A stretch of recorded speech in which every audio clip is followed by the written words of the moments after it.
بسم اللہ الرحمن الرحیم۔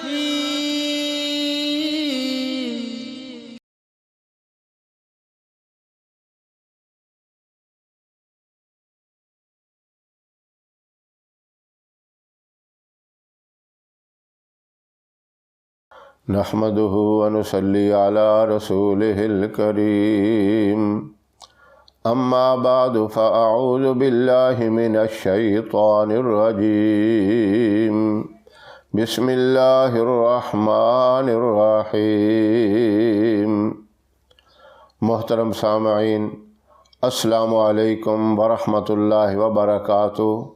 انسان بہت اپنے آپ کو طاقتور بھی سمجھتا ہے، اور دیکھا جائے تو انسان جتنا اپنے آپ کو اونچا، بڑا اور طاقتور سمجھتا ہے اتنا ہی کمزور بھی ہے۔ اللہ رب العزت جو انسان کو پیدا کرنے والے ہیں، جو خالق ہیں، وہ خود بتاتے ہیں خلق الانسان ضعیفا، میں نے انسان کو کمزور پیدا کیا۔ بنانے والا بہتر جانتا ہے۔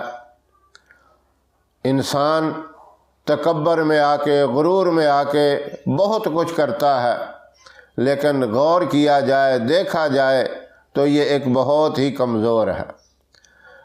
انسان کے اوپر زندگی میں کئی طرح کے حالات آتے ہیں، خوشی بھی آتی ہے، غمی بھی آتی ہے۔ انسان کو خوشی کے اندر بھی اتنا زیادہ نہیں بڑھ جانا چاہیے کہ سب کچھ بھول جائے، اور غمی کے اندر بھی اتنا زیادہ پریشان نہیں ہونا چاہیے کہ پریشانی کے اندر ہی وہ ہر بات کو ہی بھول جائے۔ میانہ روی ہو اور یہ سمجھے کہ خوشیاں دینے والا بھی اللہ ہے، اور غمیاں دینے والا، پریشانیاں دینے والا بھی اللہ ہے۔ میانہ روی ہو ہر معاملے میں۔ لیکن جیسا کہ اللہ رب العزت نے قرآن پاک کے اندر یہ بتا دیا کہ میں نے انسان کو کمزور پیدا کیا ہے، اب اس کمزوری کی وجہ سے اچانک بھی کوئی پریشانی آ جاتی ہے، اچانک بھی کوئی نہ کوئی مصیبت بندے کے اوپر آ جاتی ہے۔ اب اچانک کوئی پریشانی آ جائے، کوئی تکلیف آ جائے، کوئی کسی کام میں رکاوٹ بن جائے، اس کے لیے کیا کرنا چاہیے؟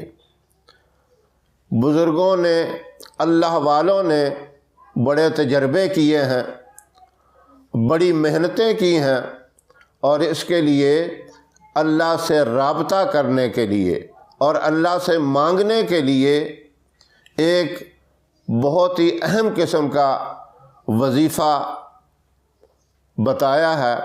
آپ اس کو توجہ سے سنیں، کیونکہ ہر بندے کے اوپر کوئی نہ کوئی پریشانی ضرور آ جاتی ہے۔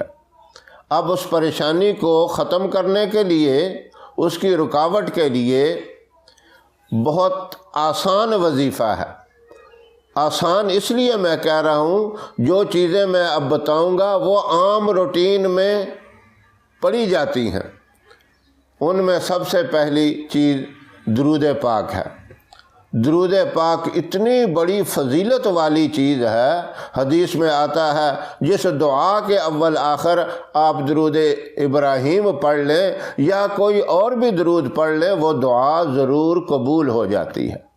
اور کثرت سے درود پاک جو پڑھتا ہے، وہ حضور اکرم صلی اللہ علیہ وسلم کے اوپر جب فرشتے پیش کرتے ہیں تو آپ صلی اللہ علیہ وسلم خوش ہوتے ہیں، اور آپ صلی اللہ علیہ وسلم کا خوش ہو جانا، مسکرا دینا کسی بات پہ، وہ علماء نے لکھا ہے کہ جنت کے 8 دروازے کھل جاتے ہیں۔ یہ کتنی بڑی فضیلت ہے۔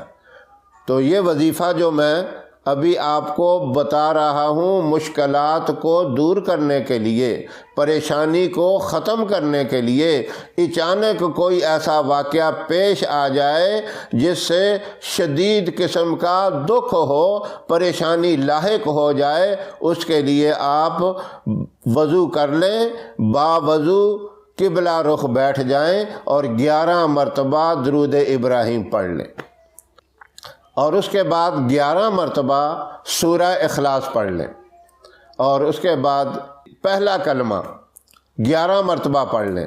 یہ تینوں چیزیں بہت آسان ہیں۔ 11 مرتبہ تینوں چیزوں کو پڑھ کر آپ اللہ کی بارگاہ میں ہاتھ اٹھا کر دعا مانگیں۔ آپ اپنے ہاتھوں کو منہ پر پھیریں گے اور ساتھ ہی اللہ اس پریشانی کو ختم کر دیں گے۔ دیر نہیں لگے گی، آپ کو اس پریشانی کے ختم ہونے کے آثار نظر آ جائیں گے، اور آپ کا دل اس بات کی گواہی دے گا کہ میرا تعلق اللہ کے ساتھ جڑ گیا ہے، میرا کنیکشن اللہ کے ساتھ اب مل گیا ہے اور میری دعا قبول ہو رہی ہے۔ یہ آپ کا دل گواہی دے گا، آپ کو اس بات کا اسی وقت یقین ہو جائے گا۔ یہ اتنی طاقتور چیز ہے۔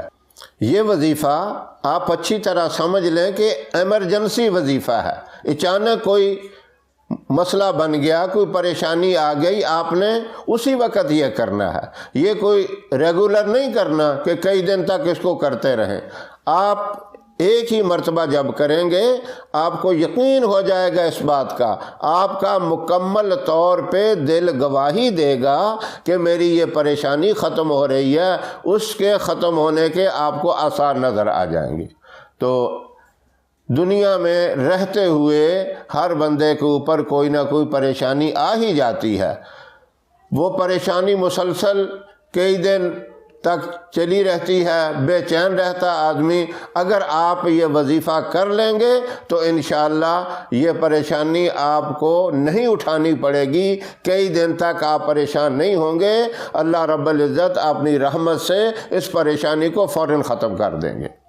تو یہ ایک بہت ہی اہم اور بہت ہی مبارک قسم کا وظیفہ ہے۔ اگر کوئی مسئلہ ایسا ہو جائے، کسی کو ایسی پریشانی زندگی میں درپیش آ جائے، تو اس کے لیے فوراً یہ وظیفہ کر لیں۔ اللہ رب العزت مجھے بھی اور آپ تمام سامعین کو یہ وظیفہ کرنے کی توفیق عطا فرمائے۔ ہماری ویڈیو آپ کو پسند آئے اسے لائک کریں، اسے شیئر کریں، اور ہمارے چینل کو سبسکرائب ضرور کریں، اور ساتھ والے بیل آئیکن بٹن کو دبائیں تاکہ ہماری آنے والی ویڈیوز کی اپڈیٹ آپ تک آسانی سے پہنچ سکیں۔ اللہ آپ کا حامی و ناصر رہے۔ انشاءاللہ پھر کسی نئے وظیفے کے ساتھ آپ کی خدمت میں حاضر ہوں گے۔ تب تک کے لیے اجازت دیں۔ السلام علیکم ورحمۃ اللہ وبرکاتہ۔